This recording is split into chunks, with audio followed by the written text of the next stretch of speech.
Hey, good morning, everyone. Saturday, the 30th of March, 2019. A nippy 18 degrees. Got the old heavy coat on today. Yeah, it's still better than 30 below. I'm not complaining. And be honest, people, did you really expect to see your humble messenger making a video on Saturday after 2 days in a row at the Viper Pit? 2 days a row of extensive quality control sampling the products? Trained professional. Told you yesterday. Okay. Didn't have time to do the due diligence to keep moving us up the ladder. So, you remember that POS, senator from Idaho, yesterday's video? Let me introduce you to the late ex-great congressman from Ohio, James Traficant. Ohio, you lost a good man there. 17 years he served you in the U.S. Congress. Later changed to independent status. Got rid of the Democratic handle. Couple of snippets from interviews this man's made. Why are we doing this? Wait till the end of this video. I'll wrap it up for you. That's the picture of the good ex-congressman, the late James Traficant. And then they've got an honorable mention too. So just make these real quick. First video. I'm looking at, and you can't see it, the Israeli lapdog, Sean Hannity, ex-bartender, ex-waitress, political spokesman, never met a war he didn't love. Don't ask him to fight it. Might ruin his manicure. And good friend with that doofus John Bolton, another chicken hawk like Hannity, never met a war he didn't like that your kids could fight. But he ain't gonna go. You'd have to trim that stupid-looking mustache. Alright, so, Mr. Sean Hannity, he's got the good congressman on, the good ex-late great congressman on, and let's see what he has to say. To suggest, as you're doing here tonight, that they control our Congress, that, quote, they are influencing and the sole control of influencing of our domestic policy is an absurdity. It sounds like you are a kook. Sean, I'm not suggesting it. I'm telling it. Wow. Sean Hannity just took a headshot to the melon. I ain't suggesting it, Sean, you chicken hawk. POS. I'm telling you. Okay.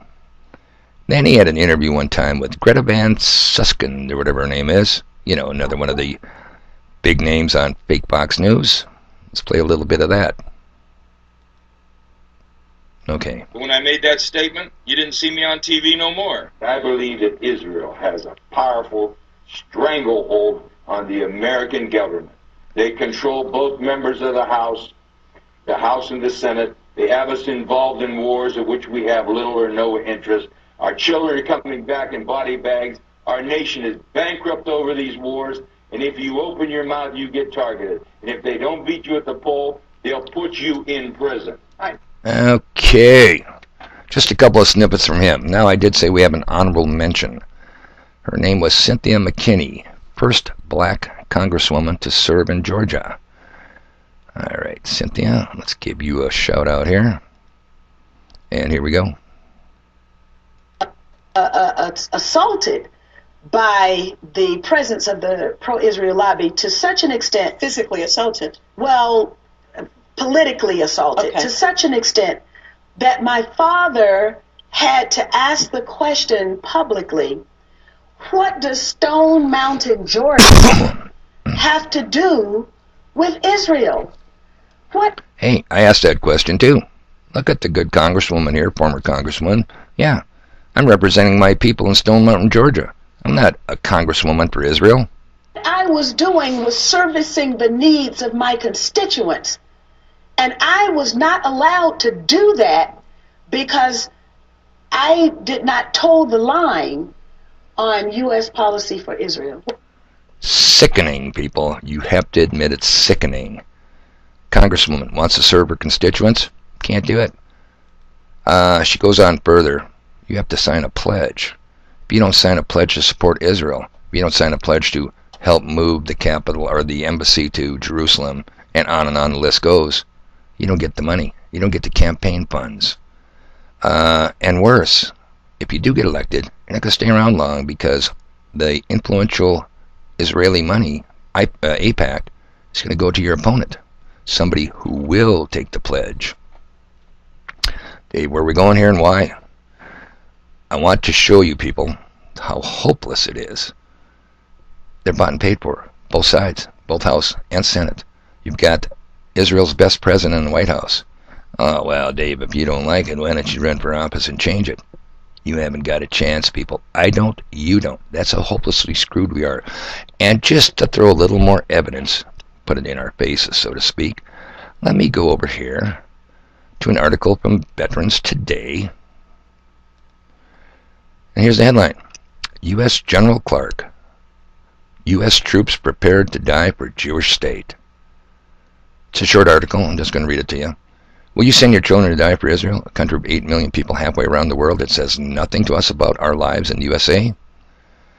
The American in command of American troops is U.S. Air Force 3rd Air Force Commander Lieutenant General Richard Clark. Clark made it clear that in the event of actual combat taking place, the U.S. military would submit to the Israeli military. Clark said, as far as decision-making, it is a partnership. At the end of the day, it is about the protection of Israel.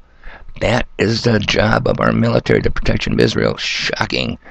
And if there is a question in regards to how we will operate, the last vote will probably go to Israeli General Zvika Haminovich. Israeli General Haminovich said, I'm sure once the order comes, we'll find here U.S. troops on the ground to be part of our deployment and team to defend the state of Israel. U.S. General Clark added that U.S. troops are prepared to die for the Jewish state. General Clark and all U.S. politicians from both parties who put Israel's interest above America's interests are traitors to the United States Constitution, which is all that people agree to protect and defend from all enemies, foreign and domestic, when they sign up for the U.S. military. Nowhere in the U.S. military oath is the Jewish state of Israel ever mentioned, and veterans pay close attention to that. That's the end of the article. Your induction in the armed service, regardless of what branch.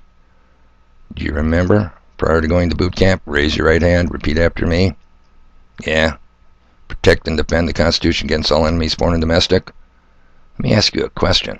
When you got separated from the service, when you got discharged, when your contract was done and you were going to re-enter civilian life, in that whole process, in my case it was about a 3-day process to separate out, whoever came up to you and says, oh, by the way, remember years ago that oath you took to support and defend the U.S. Constitution against all enemies, foreign and domestic?